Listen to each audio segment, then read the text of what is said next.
हाँ ठीक है। Okay sir, thank you.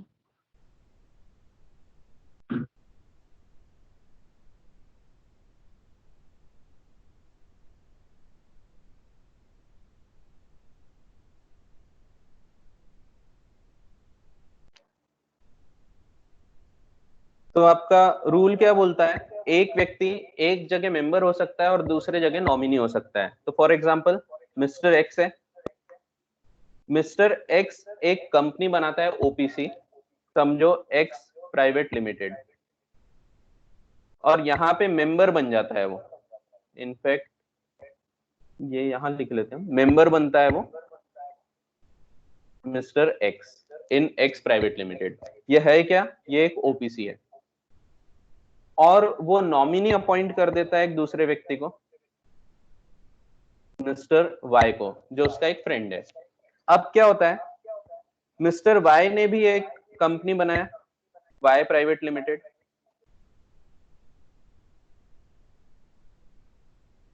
ये भी ओपीसी है। और ये जो कंपनी बनाता है वाई प्राइवेट लिमिटेड, इसमें जाहिर सी बात है जो वाई रहेगा he will be the member, और वो अपॉइंट कर देता है मिस्टर एक्स को एज नॉमिनी। तो नॉमिनी बना दिया एक्स को। अब यहाँ फर्क क्या पड़ता है, समझो यहाँ पे अब डेथ हो जाती है मिस्टर एक्स की। अगर मिस्टर एक्स की डेथ हो जाती है तो यहाँ फर्क क्या पड़ेगा, Y will take his place, क्योंकि नॉमिनी का मतलब ही है कि in the event of death or incapacity of any of the member, member की अगर डेथ हो जाएगी तो Y will take his place. और यहाँ पे भी वाई मेंबर बन जाता है, और यहाँ भी वाई मेंबर है। मींस आप देखोगे यहाँ भी मेंबर है, यहाँ भी मेंबर है। लेकिन आपका रूल क्या बोलता है, एक व्यक्ति सिर्फ एक ओपीसी बना सकता है, एक जगह ही वो मेंबर बन सकता है, वो दो जगह मेंबर नहीं बन सकता। अब यहाँ तो कॉन्ट्रवेंशन हो गया। तो यहाँ पे लिखा था उसको 180 डेज के अंदर ये डिसाइड करना है कि वो कौन सी कंपनी में मेंबर रहना चाहता है, तो एक कंपनी की वो मेंबरशिप छोड़ देगा। अब यहाँ पे चेंजेस ये हुए हैं कि जो 180 डेज का क्राइटेरिया था, इसके जगह हो गया है 182 डेज। तो अगर आप देखोगे तो आपके बुक में लिखा है वैसे 180 डेज, ओल्ड बुक की बात कर रहा हूँ, न्यू बुक में ऑलरेडी ये चेंजेस हो चुके हैं, तो उसके जगह हो जाएगा 182 डेज। ठीक है। तो ऊपर वाला मैंने एक बता दिया, ऊपर वाले में क्या था, ऊपर वाले में सिर्फ कैलेंडर ईयर के जगह फाइनेंशियल ईयर वर्ड चेंज हो गया है। और इससे फर्क क्या पड़ गया कि आपका कैलेंडर ईयर के 182 डेज नहीं देखना था, और जो प्रीवियस ईयर है मींस फाइनेंशियल ईयर है उसके हिसाब से देखना था। अब ये सेकेंड अमेंडमेंट क्या था, ये उसका था कि जब एक व्यक्ति को नॉमिनी बनाया था और वो मेंबर बन जाता है दो जगह पे, तो ऐसे केसेस में एक जगह खुद मेंबर था और दूसरे जगह बीइंग अ नॉमिनी वो मेंबर बन गया, तो he will have to decide within 182 days. यहाँ पे भी 180 डेज की जगह 182 डेज आ गया है। ये अगर आपके पास रेड वाली बुक है तो उसमें ऑलरेडी कवर हो चुका है, जो लेटेस्ट बुक आपके पास है। और अगर पुरानी बुक होगी तो उसमें आपको ये चेंजेस करने पड़ेंगे। इसके अलावा अगर ग्रीन बुक है तो उसमें और भी चेंजेस रहेंगे। तो जिनके पास ग्रीन बुक है उन लोगों ने तो कोई अपने फ्रेंड से जो चेंजेस है उसकी एक कॉपी मांग लेना चाहिए। तो आपने उसके फोटो वगैरह भी लिख लिए, ले लिए और लिख लिए अपने बुक में, तो दैट विल बी सफिशिएंट। तो ये छोटे मोटे अमेंडमेंट्स थे। इसके अलावा जो होल्डिंग सब्सिडरी की डेफिनेशन है, इसमें अमेंडमेंट्स थे।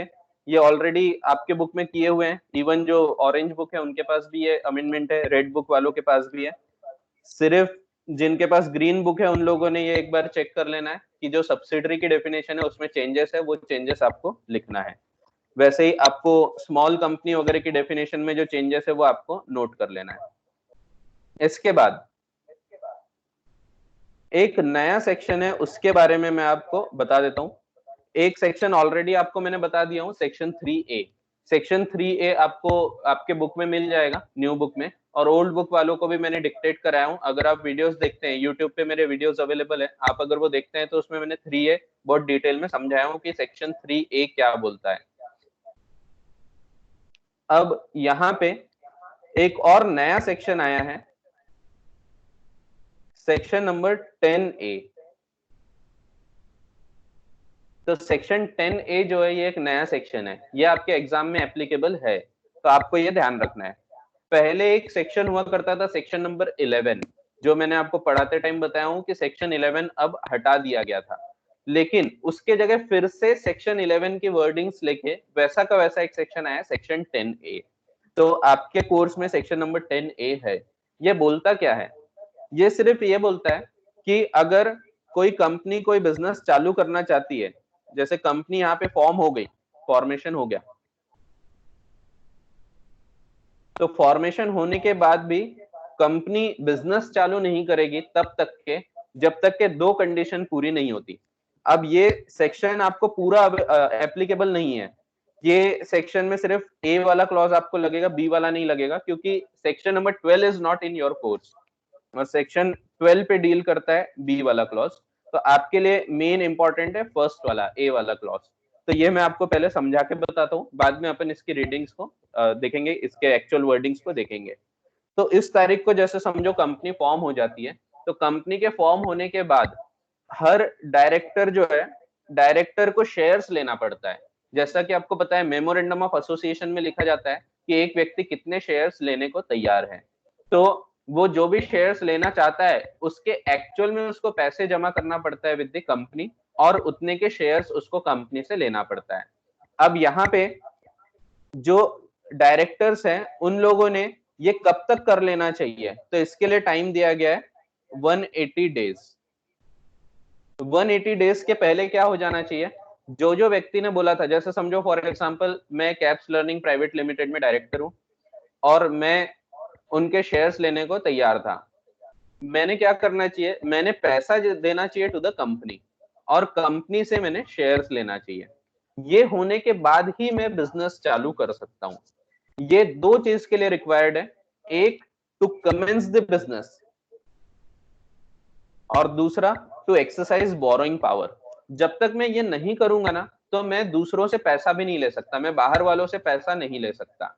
तो मेरे को ये करना है पहली चीज कि जो भी कंपनी को मैंने वादा किया था कि मैं इतने शेयर्स खरीदूंगा, उतने शेयर्स मेरे को खरीदना है और उसके बदले जो भी पैसे होते हैं वो मेरे को पे कर देना है।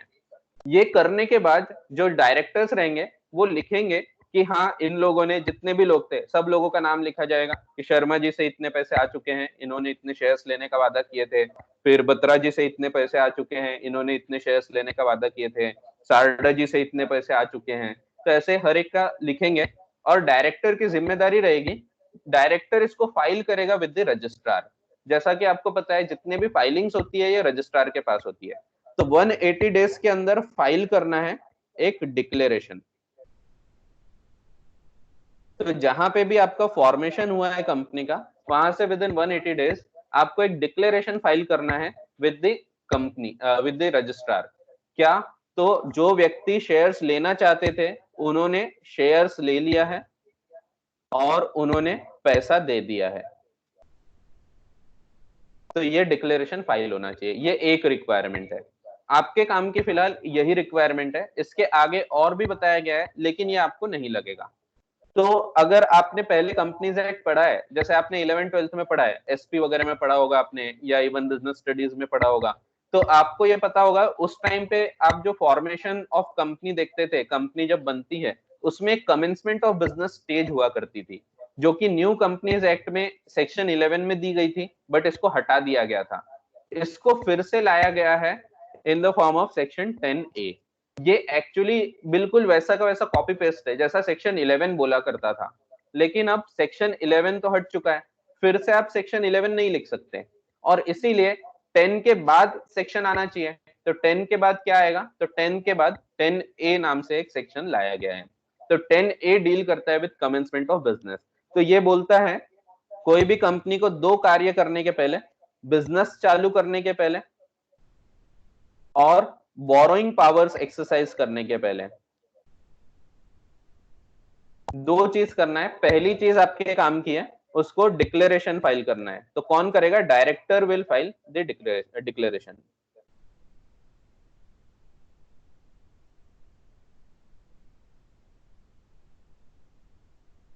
इसके लिए टाइम लिमिट दे दिया है 180 days from the date of incorporation. ठीक है, किसके पास जाएगा? विद रजिस्ट्रार, रजिस्ट्रार के पास। ठीक है, ये पहली चीज है। दूसरी चीज बोला है उसको सेक्शन 12 की एक कंडीशन पूरी करना है। तो ये कोर्स में नहीं है बट मैं आपको बता देता हूँ सेक्शन 12 क्या बोलता है।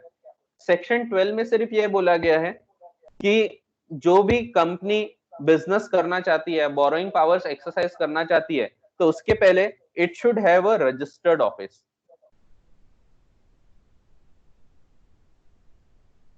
तो रजिस्टर्ड ऑफिस वाला आपको सेक्शन नहीं है, सेक्शन नंबर 12। तो सेक्शन 12 में सिर्फ ये बोला है कि रजिस्टर्ड ऑफिस होना चाहिए। कितने दिनों के अंदर? तो बोला है आपको 30 डेज के अंदर ये होना चाहिए, और इसकी जानकारी भी आपको दे देना है विद द रजिस्ट्रार। अगर आपको याद होगा तो मैंने जब कंपनी फॉर्मेशन आपको पढ़ाया हूं, कंपनी फॉर्मेशन में आपने देखा है कि जब आप कंपनी को फॉर्म करते हैं उस टाइम पे आपको रजिस्टर्ड ऑफिस की डिटेल नहीं देना पड़ता है। उस टाइम पे आप कौन सा फॉर्म फाइल करते हैं, कौन सी डिटेल फाइल करते हैं? तो एड्रेस फॉर करस्पॉन्डेंस, करस्पॉन्डेंस का एड्रेस देते हैं आप, कम्युनिकेशन का एड्रेस देते हैं। आप रजिस्टर्ड ऑफिस की जानकारी उस टाइम नहीं देते। तो रजिस्टर्ड ऑफिस आपका कहाँ है, इसकी रिकॉर्ड, इसकी आपको डिटेल्स देना पड़ता है विद द रजिस्ट्रार। ये कब देना पड़ेगा? कंपनी बनने के बाद। तो एक बार कंपनी बन चुकी है तो उसके बाद with in 30 days every company shall have a registered office, और वो हमेशा रहेगा। इसके बाद कभी ऐसा नहीं हो सकता कि आपका रजिस्टर्ड ऑफिस नहीं होगा। तो रजिस्टर्ड ऑफिस होना चाहिए एंड इसकी इंफॉर्मेशन देना चाहिए टू द रजिस्ट्रार। रजिस्ट्रार को बताना पड़ेगा कि भाई हमारा रजिस्टर्ड ऑफिस यहाँ पे है, तो जो भी एड्रेस है that should be filed with the registrar.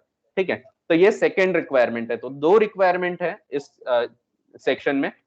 पहली है आपको कोई भी बिजनेस चालू करना है या बोरोइंग पावर्स एक्सरसाइज करना है, ये दो चीजों के लिए आपको दो कंडीशन पूरी करना है। पहला, director should file the declaration with the registrar.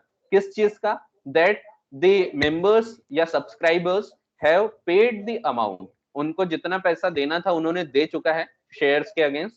और दूसरा एक इंफॉर्मेशन फाइल करना है रिगार्डिंग रजिस्टर्ड ऑफिस, कि कंपनी का रजिस्टर्ड ऑफिस कहां पे है। इसके लिए टाइम लिमिट मैं बता तो दे रहा हूं बट ये आपको नहीं पूछा जाएगा। इसके लिए टाइम लिमिट है 30 डेज के अंदर, 30 डेज फ्रॉम इनकॉर्पोरेशन। दोनों ही डेट्स जो है, these dates are from the date of incorporation. जिस तारीख को बनी थी कंपनी वहां से 30 दिन के अंदर रजिस्टर्ड ऑफिस की जानकारी दे दो, और 180 डेज के अंदर डायरेक्टर्स को एक डिक्लेरेशन फाइल करना है कि हमने जिनसे पैसा लेना था वो ले लिया है और उनको शेयर्स अलॉट कर दिए हैं। ठीक है, तो ये दो चीज यहाँ पे लिखी है। तो देखो एक बार रीड करके बताता हूं मैं।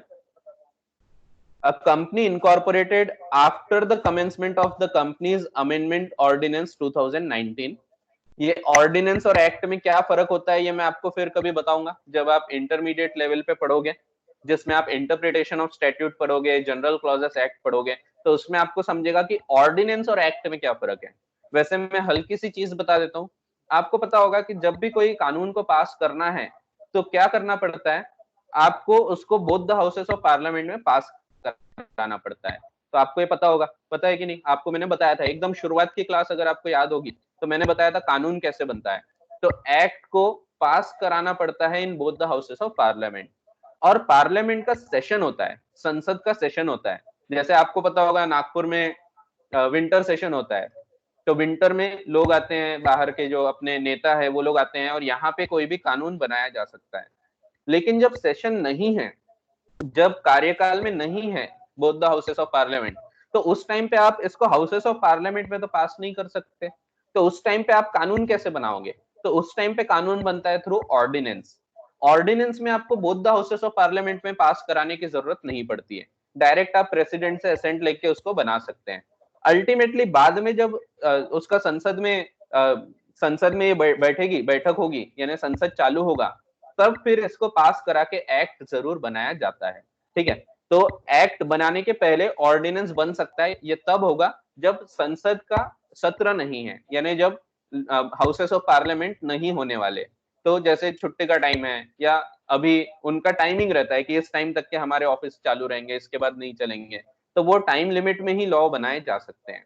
और ऐसे टाइम जब लॉ नहीं बनाए जा सकते, कानून नहीं बनाया जा सकता in the form of act, क्योंकि both the houses of parliament में पास कराना संभव नहीं है, तो सरकार के पास एक खास पावर होता है जिसमें वो ऑर्डिनेंस इशू कर सकती है।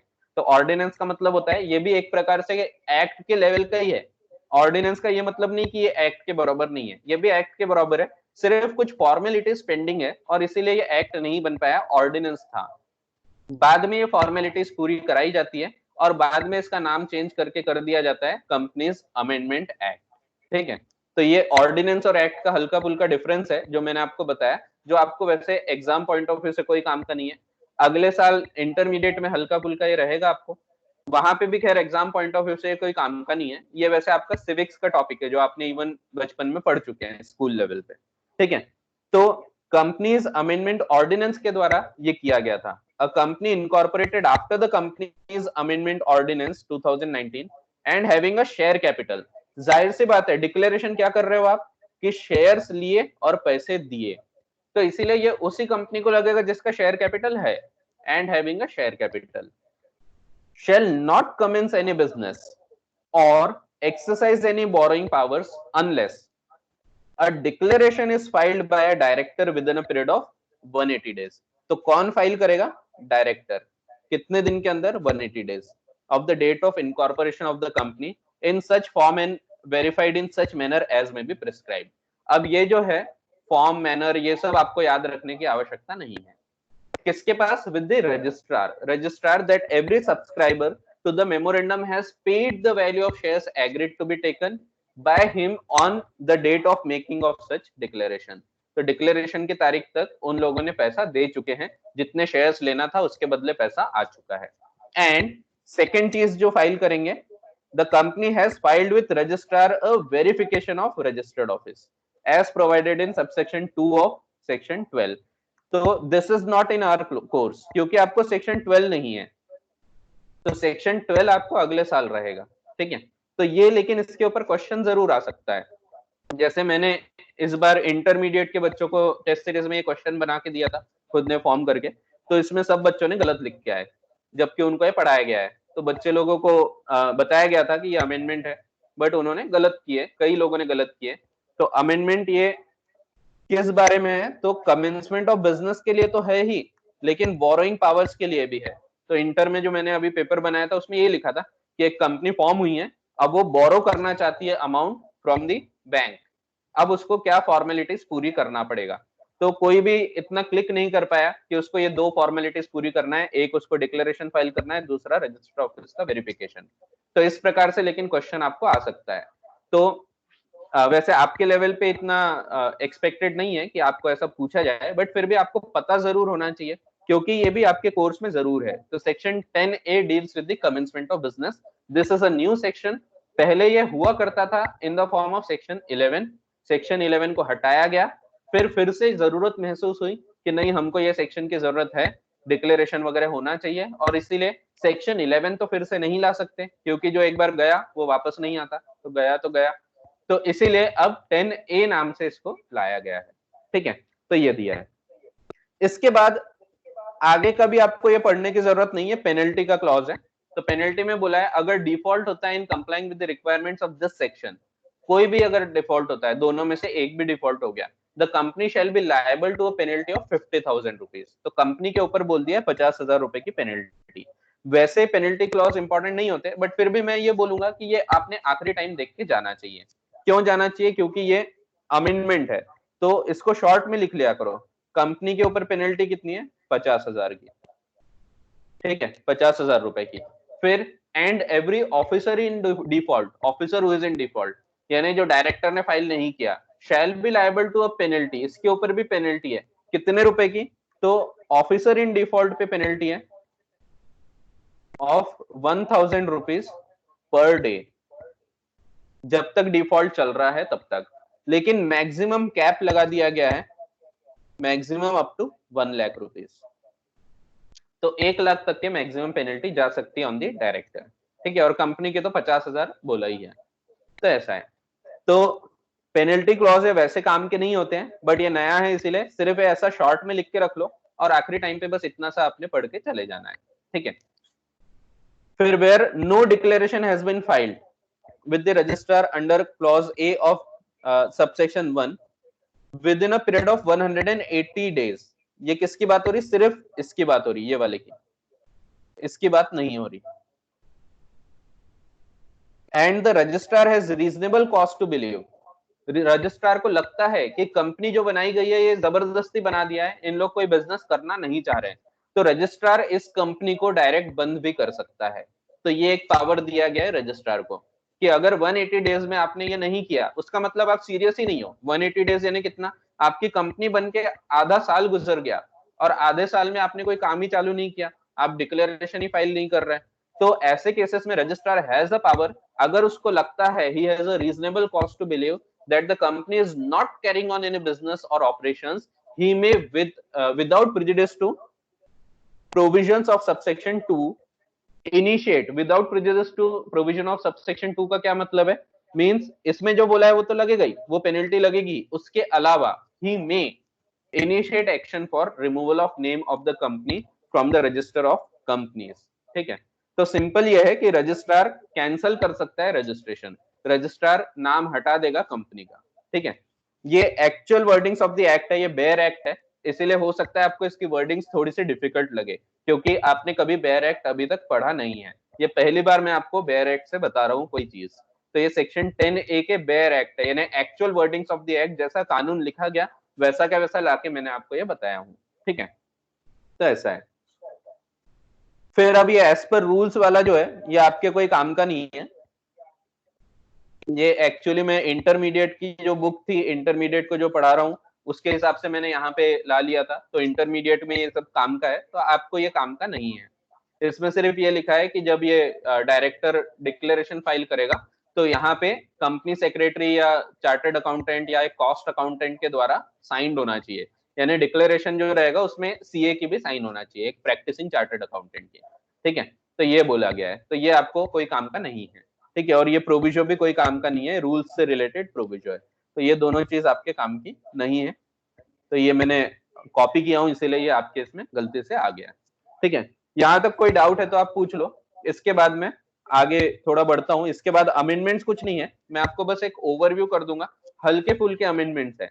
जैसे कि आपका कॉन्ट्रैक्ट एक्ट है, कॉन्ट्रैक्ट एक्ट में अगर आपके पास पुरानी बुक है, ये भी उनके लिए जिनके पास पुरानी बुक है, तो अगर आपके पास कॉन्ट्रैक्ट एक्ट का पुरानी बुक है और सेल ऑफ गुड्स एक्ट हो गया या पार्टनरशिप एक्ट हो गया, इसकी पुरानी बुक है ऑरेंज वाली या उसके पहले की, तो ऐसे केस में आपको वहां पे लिखा होगा कि this act is applicable in to the whole of India excluding the state of Jammu and Kashmir, तो वो अब including the state of Jammu and Kashmir हो गया है।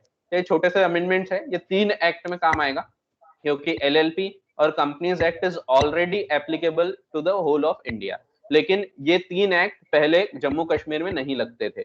और ये क्यों नहीं लगते थे ये मैंने आपको पहले क्लास में ही बता दिया था कि वहां का कानून अलग था, अलग कॉन्स्टिट्यूशन है और अलग अलग कॉन्स्टिट्यूशन के कारण सबको अलग अलग अधिकार मिले हैं। तो इसका भी वीडियो मेरा अवेलेबल है, अगर आपको लगता है तो शुरू के आपके 4 चैप्टर तो ऐसे ही अवेलेबल है यूट्यूब पे, आप वहां पे भी देख सकते हैं।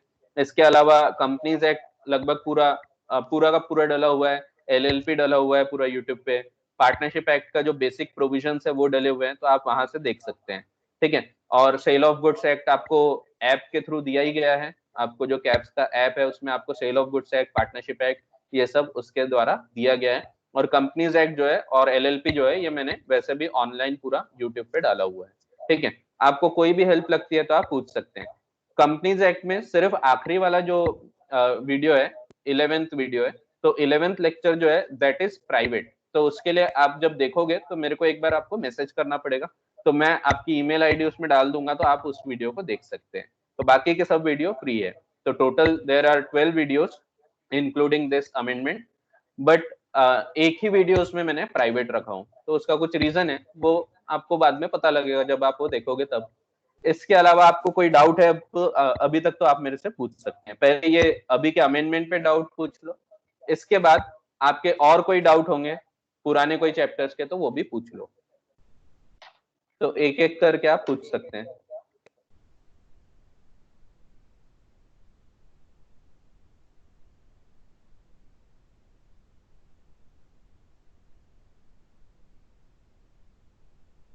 कोई डाउट नहीं किसी को?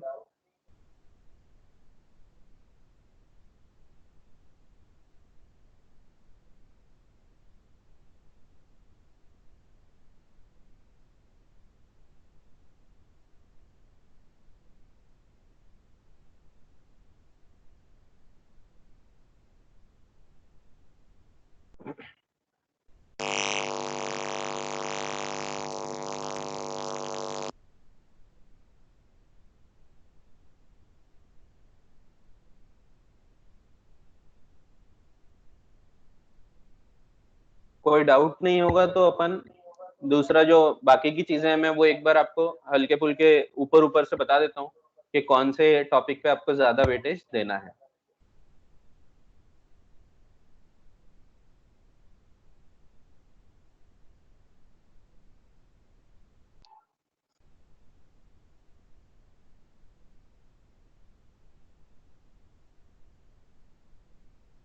तो आपके पास जो बुक है मैं वही बुक रेफर कर रहा हूँ, टैक्समैन की जो बुक है। और उन लोगों को खास ध्यान रखना है, जैसा मैंने आपको बताया कि जिन लोगों ने पुरानी बुक रेफर कर रहे हैं, खासतौर पे ग्रीन वाली बुक, उन लोगों के लिए काफी अमेंडमेंट्स हैं, क्योंकि वो बहुत पुरानी बुक है, ऑलमोस्ट उसको 3 साल होने आए हैं। तो 3 साल पुरानी बुक है तो उसमें बहुत सारी चीजें आपको नहीं मिलेगी, जैसे अमेंडमेंट्स है in the topic of subsidiary, subsidiary की डेफिनेशन चेंज हुई है। तो आपका काम क्या है, आपने आपके फ्रेंड्स वगैरह से वो डेफिनेशंस ले लेना चाहिए, ठीक है, या मेरे से पूछ लो तो मैं भी आपको वो दे सकता हूँ। अब मैं आपको थोड़ा वेटेज बता देता हूँ। वैसे उम्मीद है कि आपने पूरा पढ़ लिए होंगे अभी तक के। आपको जो पहला टॉपिक है इंडियन कॉन्ट्रैक्ट एक्ट, ये एक बहुत बड़ा टॉपिक है। एग्जाम पॉइंट ऑफ व्यू से आपको बहुत ज्यादा चीजें इसमें पूछी जाती है, और इसमें खास तौर पे केस स्टडी के रूप के क्वेश्चंस आपको देखने को मिलेंगे। मैंने आपको काफी बोला था कि आपको केस स्टडीज वगैरह लिख के देखना है, कोई भी डाउट लगती है रहता है तो आप मेरे से पूछ सकते हैं। तो आपका यहाँ पे खास तौर पे आखिरी के जो 3 चैप्टर हैं, ये 3 चैप्टर में आप देखोगे डायरेक्ट क्वेश्चंस पूछे जाते हैं। इनफैक्ट वॉइड एग्रीमेंट्स वाला जो चैप्टर है उसमें भी डायरेक्ट क्वेश्चंस पूछे जाते हैं। इसके पहले के जो चैप्टर्स हैं इसमें आपको केस स्टडीज ही आती है, इसमें डायरेक्ट क्वेश्चंस बहुत कम, एक आध बार कभी आ गया तो आ जाएगा। लेकिन इसके बाद के जो चारों चैप्टर है इसमें आपको डायरेक्ट क्वेश्चन भी आते हैं और केस स्टडी के रूप के क्वेश्चन भी आते हैं। तो इसको आपको बहुत अच्छे से करना है। ये बहुत आसान सा एक्ट है, बिल्कुल भी इसको छोड़ना नहीं है। आपको जितने क्वेश्चंस बुक में दिए हैं उतने ही कर लो तो दैट इज सफिशिएंट, आप आराम से क्लियर कर सकते हैं। इसके अलावा sale of goods act, sale of goods act के भी आपका आधी क्लास में आधे टॉपिक हो गए थे। कुछ टॉपिक्स जो बचे थे उसके वीडियो आपको मिल चुके हैं ऑलरेडी, वो आपको यूट्यूब या ऐप के थ्रू मिल चुके हैं। इसमें सबसे अच्छी चीज ये है कि एक छोटा सा एक्ट है और आपको इसमें अच्छे से मार्क्स मिल जाते हैं, इजीली मार्क्स मिल जाते हैं। जैसा कि मैंने आपको कंडीशंस एंड वारंटीज बताया था, पहले चैप्टर में तो कुछ खास है ही नहीं, गुड्स की डेफिनेशन एक इंपॉर्टेंट है, बाकी sale and agreement to sale वो सब दिया गया है, तो वो सब समझने वाली चीज है, लेकिन एग्जाम में उस पर क्वेश्चन आएंगे इसकी संभावना बहुत कम है। एग्जाम में अगर फर्स्ट चैप्टर से आपको क्वेश्चन आएगा तो वो सिर्फ गुड्स की डेफिनेशन पे आने की ज्यादा संभावना है। सेकेंड जो चैप्टर है कंडीशंस एंड वारंटीज, इसमें आपको एक सेक्शन पे क्वेश्चन आने की ज्यादा संभावना है, सेक्शन 16। बाकी चीजें भी है, मैं ये नहीं बोल रहा बाकी चीजें छोड़ के जाना, ठीक है, तो बाकी चीजें भी आपको करना है, लेकिन सेक्शन 16 इज इंपॉर्टेंट, जिसके ऊपर इवन बायर बिवेयर वाला जो टॉपिक है वो भी आपको बताया गया है। तो बायर बिवेयर का जो टॉपिक है वो सेक्शन 16 पे ही डिपेंड करता है, ठीक है, तो ये आपको अच्छे से देख के जाना है। ट्रांसफर ऑफ ओनरशिप बहुत इंपॉर्टेंट चैप्टर है, इसमें से एक क्वेश्चन पक्का आने वाला है 100%। तो आपको इसमें पूछा जाएगा, या तो डायरेक्ट क्वेश्चन आ सकता है कि state how transfer of ownership takes place in case of unascertained goods, तो आपको लिखना पड़ेगा, आपके बुक में दिया है बिल्कुल वैसा का वैसा आपको लिखना है। बुक की लैंग्वेज जो है काफी थोड़ी शुरू में आपको डिफिकल्ट लगी होगी, बट काफी फ्रेंडली है वो, अगर आप एक बार पढ़ लेते हैं उसको अच्छे से तो आपको आगे फिर सेकेंड टाइम रिवाइज करने में ज्यादा दिक्कत नहीं आती है, ठीक है। फिर सेकेंड चीज जो आपका परफॉर्मेंस ऑफ कॉन्ट्रैक्ट है, ये भी उतना खास नहीं है, इसमें भी कोई काम की चीज नहीं है। Rights of buyer and unpaid seller, ये एक इंपॉर्टेंट टॉपिक है फिर से। तो सेल ऑफ गुड्स एक्ट में अगर आप देखो तो 2 चैप्टर बहुत इंपॉर्टेंट है, ये 2 चैप्टर को तो इतने अच्छे से कर लेना है आपको कि कोई भी इसमें क्वेश्चन आए तो आपको छोड़ना नहीं है, ठीक है। मैं ये नहीं बोल रहा फर्स्ट चैप्टर मत करना, फर्स्ट चैप्टर भी करना है, इसमें गुड्स की डेफिनेशन सबसे ज्यादा इंपॉर्टेंट है, बाकी कुछ खास नहीं है, और समझने के लिए बहुत काम का है कि सेल क्या है, एग्रीमेंट टू सेल क्या है, अगर आपका वही नहीं समझा है तो फिर आगे दिक्कत जाएगी। फिर इसके अलावा ऑक्शन सेल पे कुछ खास नहीं पूछा जाता, एक आध क्वेश्चन छोटा मोटा आ सकता है। फिर इंडियन पार्टनरशिप एक्ट में आपको नेचर ऑफ पार्टनरशिप में एक इंपॉर्टेंट क्वेश्चन बनता है, यहाँ पे आपको सिर्फ एक ही क्वेश्चन ज्यादातर आता है, मैं ये नहीं बोल रहा फिर से कि वही क्वेश्चन आएगा, बट ज्यादातर वो क्वेश्चन आता है, ये इंपॉर्टेंट है, इनफैक्ट ये पूरा ही चैप्टर इंपॉर्टेंट है इसमें। लेकिन सबसे इंपॉर्टेंट चीज है ट्रू टेस्ट ऑफ पार्टनरशिप। तो ट्रू टेस्ट पूछी जाती है कि what is the true test of partnership, उस पे आपको सवाल पूछे जाते हैं, ठीक है। इसके अलावा बाकी इसमें जो जनरल टॉपिक्स है, पार्टनर्स कैसे होते हैं, types of partners, types of partnership, partnership at will वगैरह, ये सब चीजों पे भी क्वेश्चन आते हैं। तो फर्स्ट वाला जो चैप्टर है ये भी इंपॉर्टेंट है। रजिस्ट्रेशन ऑफ फर्म कोई खास काम का नहीं, इसमें सिर्फ सेक्शन नंबर 69 इज इंपॉर्टेंट। यानी अगर आप रजिस्टर नहीं करोगे तो क्या होगा, आपके ऊपर क्या क्या पेनल्टीज लग सकती है, आप क्या नहीं कर सकोगे, आप दूसरों पे केस फाइल नहीं कर सकते, ये सब आपने देखा है, ठीक है। तो सिर्फ सेक्शन 69 एंड इट्स एक्सेप्शंस ये इंपॉर्टेंट है इस चैप्टर में, ठीक है। तो इसमें आपको सेक्शन 69 एंड उसके एक्सेप्शंस।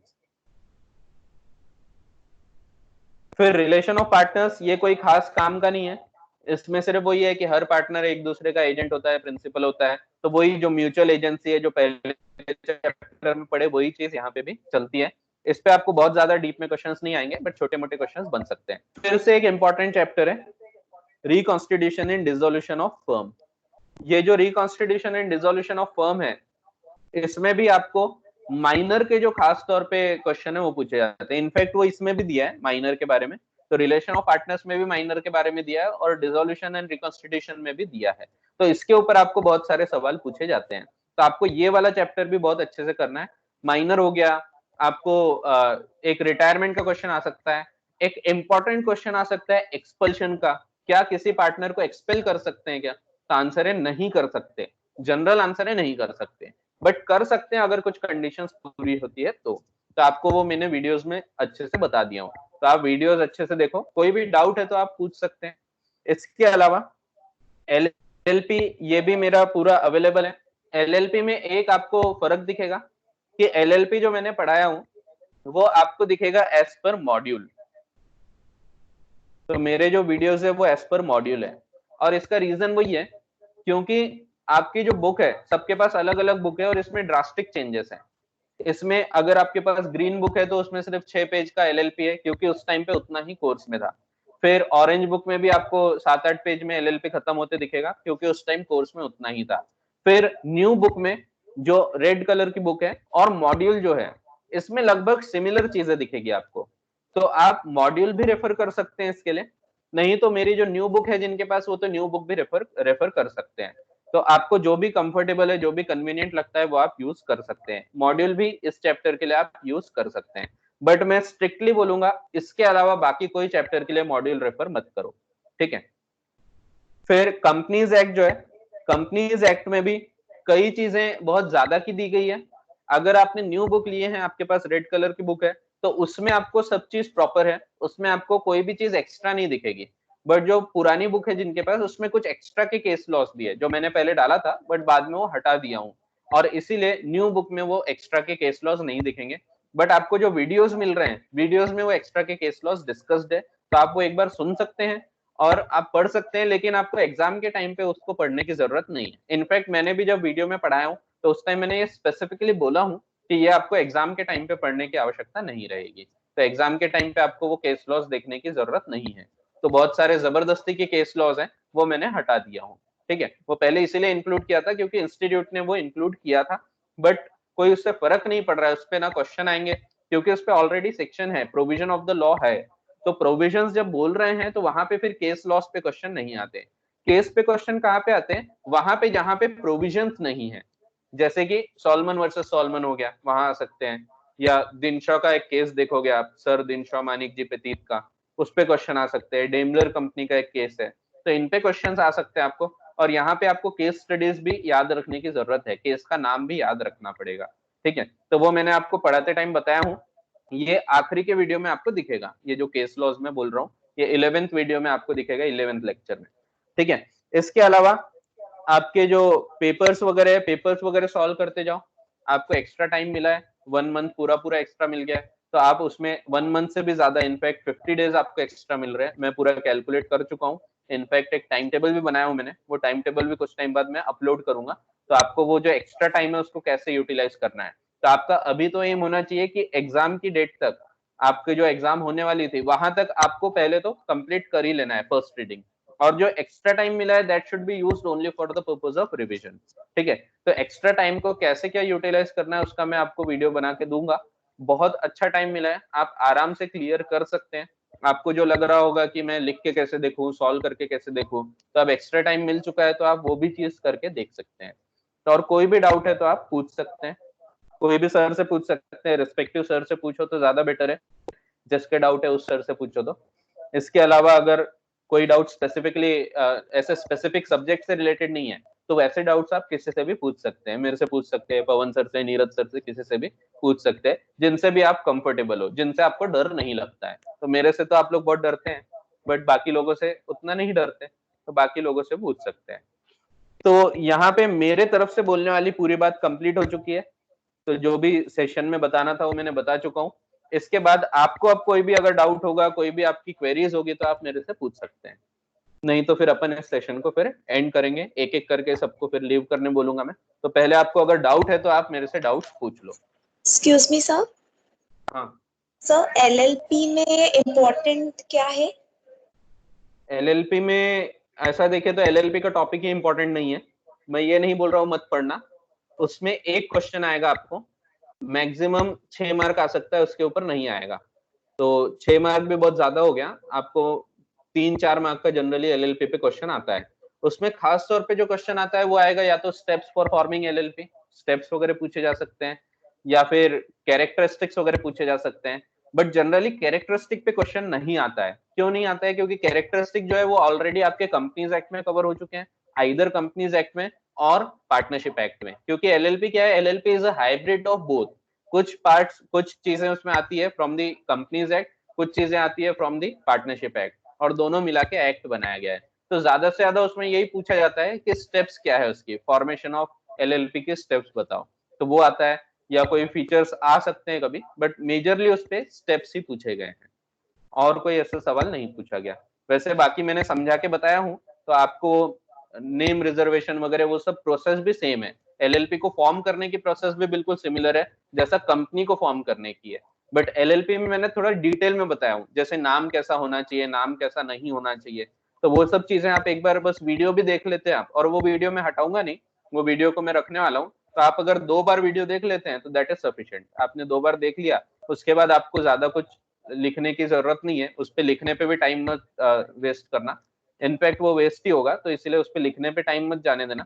आपको प्रैक्टिस करना है तो कंपनीज एक्ट करो, पार्टनरशिप एक्ट करो, और एलएलपी अपने आप कवर हो जाएगा। सिर्फ स्टेप्स वगैरह जो है वो आपको ध्यान रखना है, तो वो आपको मैंने बताया हूँ, तो आप वो वीडियोस देख के उतना प्रिपेयर कर सकते हैं। Okay, thank you sir. हाँ वेलकम।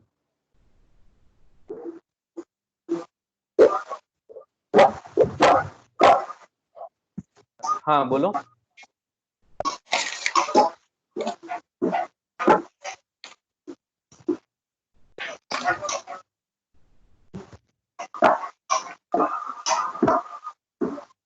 कोई क्वेश्चन है क्या?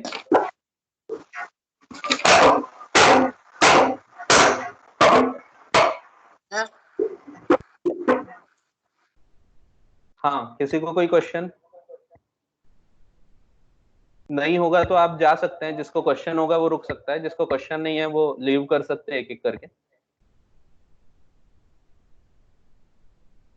और रिकॉर्डिंग हो गई है वीडियो की, तो मैं रिकॉर्डिंग आपको दे दूंगा, या मैं इनफैक्ट बेटर वे में एक रिकॉर्डिंग बना लूंगा, जो अपना सेक्शन 10A है, तो 10A के रिकॉर्डिंग में आपको दे दूंगा।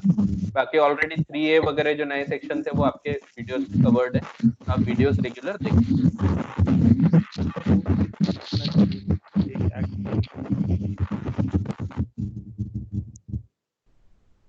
कोई डाउट?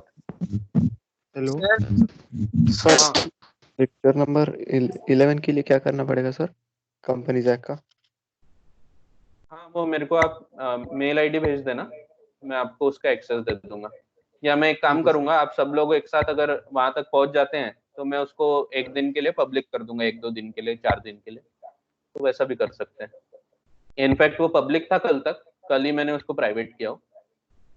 या मेरे को आप पर्सनली कांटेक्ट करके मेरे को दे दो, तो मैं वो आपके लिए अलाउ कर दूंगा, तो आप देख सकते हो। मेरे को बस मेल आईडी भेज देना मेरे नंबर पे, और ठीक लिख है देना सर। कि किस चीज के लिए आप भेज रहे हैं। तो 11th लेक्चर के लिए है तो वैसा लिख देना। ठीक है सर। सर अमेंडमेंट्स वाले लेक्चर अपलोड है क्या? हाँ एक एक देव कुमार बोलो। हाँ बोलो।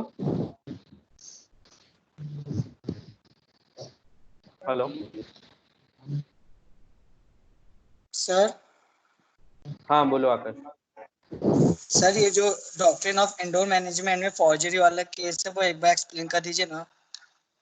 हाँ फॉर्जरी में क्या होता है, फॉर्जरी कन्फर्स नो टाइटल, एक जनरल रूल है आपका। जैसे ही फॉर्जरी होती है तो फॉर्जरी में कोई ओनरशिप ही ट्रांसफर नहीं होती। अगर उसमें जो केस है वही उठाता हूं मैं, यस सर। वैसे उसका भी आपको वीडियो मिल जाएगा, बट मैं आपको फॉर्जरी वाला केस यहाँ से उठाता हूँ। फॉर्जरी में इंडोर मैनेजमेंट नहीं लगता ऐसा बोलना है, ये हम क्या पढ़ रहे हैं, ये एक्सेप्शन है। इनफैक्ट ये डॉक्ट्रिन ऑफ इंडोर मैनेजमेंट नहीं है, this is exception to the doctrine of indoor management. इसमें एक बहुत ही इंपॉर्टेंट केस हुआ था, Ruben versus Great Fingall Consolidated का। इसमें होता क्या है, इसमें होती है एक कंपनी,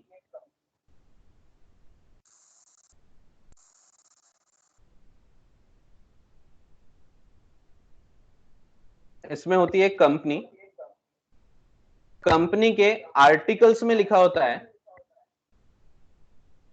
कि कंपनी अगर किसी को शेयर्स देना चाहे तो दे सकती है, लेकिन वो जो शेयर का सर्टिफिकेट है, शेयर के सर्टिफिकेट में साइन होना चाहिए। किस किस के साइन होना चाहिए, तो आर्टिकल्स में लिखा होता है it should be signed by 2 directors, कम से कम 2 डायरेक्टर के साइन होना चाहिए, प्लस कंपनी सेक्रेटरी, सेक्रेटरी के साइन होना चाहिए, प्लस कॉमन सील लगी होना चाहिए। ये 3 रिक्वायरमेंट लिखी होती है आर्टिकल्स में। एक होता है मिस्टर रूबेन। रूबेन जाता है कंपनी के पास, उसको दिखता है कंपनी में बैठा एक सीएस, कंपनी का जो कंपनी सेक्रेटरी है वो बैठा रहता है। रूबेन उससे बात करता है, उसको बोलता है मैं तुम्हारे कंपनी के शेयर्स लेना चाहता हूँ। रूबेन बोलता है ठीक है मैं शेयर्स देने को तैयार हूँ, एक काम करो आप मेरे को पैसा दे दो। ये पैसा दे देता है तो कंपनी सेक्रेटरी, और ये कंपनी सेक्रेटरी शेयर सर्टिफिकेट बना के रूबेन को दे देता है। उसमें लिखा रहता है कि ये नंबर से ये नंबर तक के शेयर्स हम तुमको दे रहे हैं। रूबेन की कितनी जिम्मेदारी है, रूबेन की जिम्मेदारी है, रूबेन ने देखना चाहिए क्या इसमें 2 डायरेक्टर के साइन है। रूबेन देखता है 2 डायरेक्टर की साइन होती है। रूबेन देखता है इसमें कंपनी सेक्रेटरी की साइन भी होती है। रूबेन देखता है इसमें कॉमन सील भी लगी है। तो तीनों रिक्वायरमेंट इसमें मौजूद है। रूबेन इस सर्टिफिकेट को ले लेता है। कुछ टाइम बाद डिविडेंड वगैरह बांटा जाता है, रूबेन को डिविडेंड नहीं मिलता। रूबेन जाता है कंपनी के पास और कंपनी को बोलता है देखो मेरे पास शेयर्स हैं लेकिन मेरे को डिविडेंड नहीं दिया गया। रूबेन पैसा डिविडेंड का पैसा मांगता है। कंपनी बोलती है ये शेयर सर्टिफिकेट तो वैलिड ही नहीं है, हमने तो ऐसा कोई शेयर दिया ही नहीं था, तो शेयर इशू ही नहीं किया था। बाद में पता लगता है शेयर जो इशू किया ये कंपनी सेक्रेटरी ने किया है, और ये किया है विदाउट ऑथोरिटी। मींस यहाँ पे ये जो 2 डायरेक्टर की साइन थी ये इसने फॉर्ज किया था। फॉर्ज का मतलब है जाली दस्तखत करना।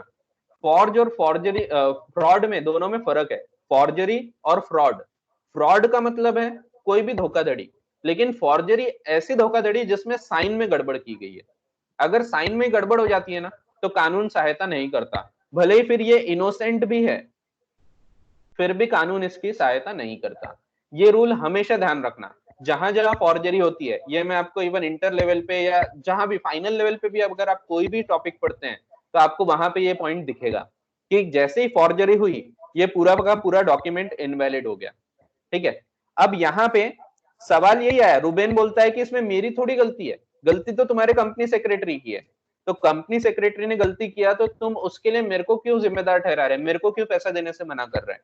तो रूबेन वहां पे ऑब्जेक्ट करता है। लेकिन यहाँ पे जब कोर्ट में केस जाता है तो कोर्ट बोलता है कि कंपनी की भी तो कोई गलती नहीं थी, कंपनी की भी कोई जिम्मेदारी नहीं थी। तो ऐसे केसेस में रूबेन को कोई भी अधिकार नहीं मिलेंगे। क्यों नहीं मिलेंगे, क्योंकि ये जो आपकी डॉक्ट्रिन ऑफ इंडोर मैनेजमेंट है ये इरेगुलरिटीज को लगती है। इरेगुलरिटीज का क्या मतलब है, अगर कोई रेजोल्यूशन पास नहीं किया था या कुछ गड़बड़ हो गई थी, इंटरनल मिसमैनेजमेंट हो गया था, उसको लगती है, but it is not applicable to forgery. क्योंकि फॉर्जरी में क्यों नहीं लगता, अब इसका मैं रीजन भी बता देता हूँ, ये कहीं लिखा नहीं है आपके इसमें, बट मैं आपको एक रीजन बता देता हूँ। इसका रीजन है, जब फॉर्जरी होती है ना, तो फॉर्जरी में कोई भी कंसेंट ही नहीं होती। अगर आप सोच के देखो तो क्या कंपनी शेयर्स इशू करना चाहती थी रुबेन को? आंसर है नहीं। आपने एक रूल पढ़ा था, अगर आप वो कॉन्ट्रैक्ट करना ही नहीं चाहते तो मान लिया जाएगा आपने ये कॉन्ट्रैक्ट कभी किया ही नहीं। तो यहाँ पे कंपनी को जिम्मेदार नहीं ठहराया जाएगा। It is not a case of, यानी ये फ्रॉड का केस नहीं है, ये फॉर्जरी है सीधा सीधा, और फॉर्जरी हो गया तो सीधा सीधा ये पूरा खत्म हो गया। ठीक है, तो डॉक्ट्रिन ऑफ इंडोर मैनेजमेंट के जो एक्सेप्शन है उसमें ये बताया। इंडोर मैनेजमेंट क्या करता है? इंडोर मैनेजमेंट आउटसाइडर को प्रोटेक्ट करता है। आउटसाइडर बोलेगा ये तो तुम्हारी इंटरनल प्रॉब्लम थी, मेरे को क्यों इसका नुकसान होना चाहिए, तो ये इसको प्रोटेक्ट करता है। लेकिन हम क्या पढ़ रहे हैं अभी? हम पढ़ रहे हैं exception to the doctrine of indoor management. तो एक्सेप्शन में क्या बताया है कि अगर यहाँ पे फॉर्जरी होगी तो ऐसे केसेस में इसको प्रोटेक्ट नहीं किया जाएगा। तो exceptions again protects the company. ठीक है, तो आपको ये मैंने ऑलरेडी, अगर आपने वीडियोस अच्छे से देखे हैं तो मैंने ये बताया हूं कि आपको भले ये कहीं लिखा नहीं है, बट आप ये लिख के रखो कि कौन सा डॉक्ट्रिन किसको प्रोटेक्ट करने को बनाया गया है। ठीक है, तो वैसा अगर आप ध्यान रखते हैं तो doctrine of indoor management protects the outsider, but exceptions to the doctrine of indoor management protects the company. ठीक है, exceptions means indoor management is not applicable at that case. हाँ, थैंक यू सर। और कोई doubt? हाँ, welcome. कुछ नहीं समझा तो फिर से भी पूछ सकते हैं आप। हाँ, पूछो। Hello sir. हाँ sir, limitation on implied authority और स्टैट्यूटरी रेस्ट्रिक्शन वो मिसिंग है ऐप पर लेक्चर, तो प्लीज एक बार कौन से एक्सप्लेन करिए। चैप्टर का? चैप्टर सर पार्टनरशिप का, ये relations of partners, relations of partners का क्या मिसिंग है उसका? Sir limitation of on implied authority और स्टैट्यूटरी रेस्ट्रिक्शन और extend of liability of partners, ये मिसिंग है। अच्छा, up to extent and liability. मैं एक काम करूंगा, अब ये इतने बड़े टॉपिक है तो मैं इसका अलग से एक वीडियो बना के आपके लिए अपलोड कर दूंगा। तो ये मैं पूरा डिटेल में ही बता दूंगा, क्योंकि शॉर्ट में बताने में बहुत जल्दी निपट जाएगा। तो मैं इसका पूरा एक वीडियो बना के आपको दे दूंगा, तो आपके ऐप में वो आ जाएगा। ठीक है, और कोई ऐसा मिसिंग होगा तो मेरे को बता देना, क्योंकि मेरे ख्याल से तो सब चीजें थी। हो सकता है ये अपलोड होना रह गया होगा, मैं एक बार चेक कर लूंगा। Thank you sir. Excuse me sir. हाँ बोलो। सर अमेंडमेंट्स वाले टॉपिक यूट्यूब पे अपलोड है क्या? नहीं, जो भी अपलोडेड नहीं है आपने- फिलहाल। ओके, फिलहाल अभी ठीक तो है नहीं है सर। अपलोडेड। अभी ये रिकॉर्ड हो रहा है तो मैं ये यूट्यूब पे तो नहीं डालेंगे, ये इसमें डाल दूंगा मैं ऐप पे ही, तो आपको ऐप में मिल जाएगा। उसमें भी शुरुआत का ठीक है थोड़ा सर। सा मैं रिकॉर्ड नहीं किया था, बट फिर भी मिल जाएगा वो आपको। ओके। और कोई डाउट?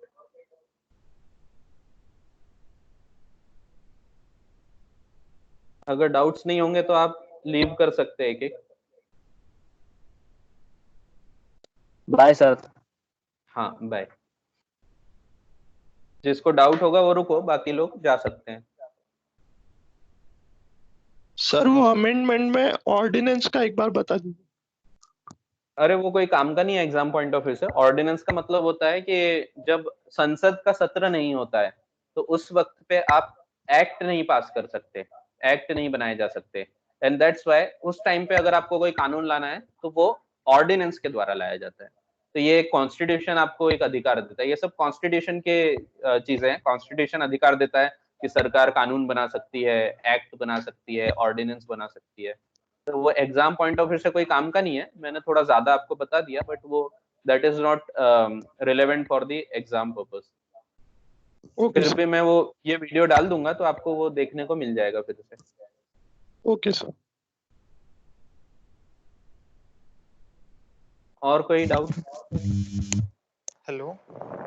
हाँ सर ये अपन को कितनी प्रैक्टिस करना चाहिए लिखने की, मतलब जिससे अपना पक्का हो जाए थोड़ा, मतलब कितने कितने क्वेश्चंस करना चाहिए कोई वो तो डिपेंड करता है।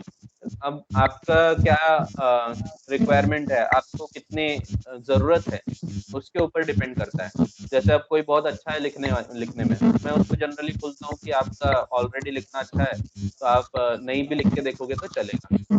जैसे कि कोई कोई स्टूडेंट्स है जिनकी इंग्लिश काफी अच्छी होती है, अब इंग्लिश अच्छी होती है तो उनको फिर ज्यादा लिखने की आवश्यकता नहीं होती, वो अगर रीड भी कर लें तो वो बराबर उसको प्रेजेंट कर सकते हैं। लेकिन अगर आपकी इंग्लिश में कहीं दिक्कत है या आपको कनेक्ट करते नहीं आता है, वर्ड पावर में थोड़ी दिक्कत है, तो आप जितना लिखोगे उतना ज्यादा आपका लिखने में रिफाइनमेंट होते जाएगा। तो ऐसा कुछ एक आंसर नहीं दे सकते, वो it depends from student to student. तो किसी स्टूडेंट को मैं ये भी एडवाइस करता हूँ कि अब मत लिखो, अब आप सिर्फ पढ़ लो, दैट इज सफिशिएंट। किसी को मैं बोलता हूँ कि नहीं, लिखने पे ज्यादा ध्यान दो, तो वो डिपेंड करता है। तो ऐसा एक आंसर नहीं दे सकते, फिर भी एवरेज अगर एक कॉमन आंसर देना है तो हर चैप्टर में से 2 या 3 क्वेश्चन लिख के देख लो। तो आपको 25-30 क्वेश्चन है, 2-3 क्वेश्चंस लिख के देखो, that is sufficient. Okay, thank you sir. Welcome. Sir मुझे लिखने में फॉर्मेट में डिफिकल्टी हो रही है। किसमें डिफिकल्टी हो रही? सर वो जो फॉर्मेट है लिखने का सर, वो मेरा नहीं, गलत आ नॉट रहा है। नेसेसरी कि आप फॉर्मेट के हिसाब से लिखो, वो तो एक इजी हो जाता है लिखना, इसीलिए मैं जनरली बोलता हूँ कि आप उसको फॉर्मेट के हिसाब से लिखो कि एप्लीकेबिलिटी वगैरह। लेकिन अगर ऐसा कुछ नहीं है, जरूरी नहीं है, आपको ऐसा लगता है कि नहीं फॉर्मेट में ज्यादा डिफिकल्ट जाता है, तो ऐसे केस में आप नॉर्मल भी लिख सकते हैं। इट इज नॉट नेसेसरी कि आप उसको फॉर्मेट बना के ही लिखें। Okay sir, thank you.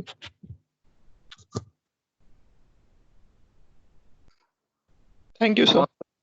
हाँ चलो, थैंक यू। तो सेशन एंड करते हैं अपन।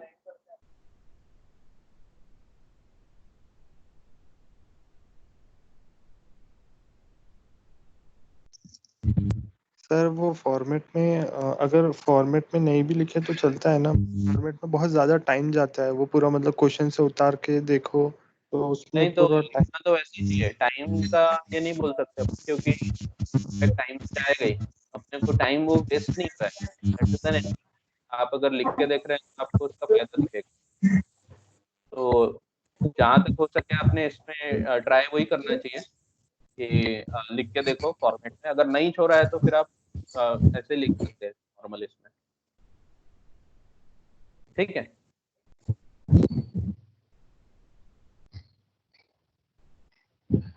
चलो। तो सब लोग जा चुके हैं, तो सेशन एंड करते हैं। Thank you.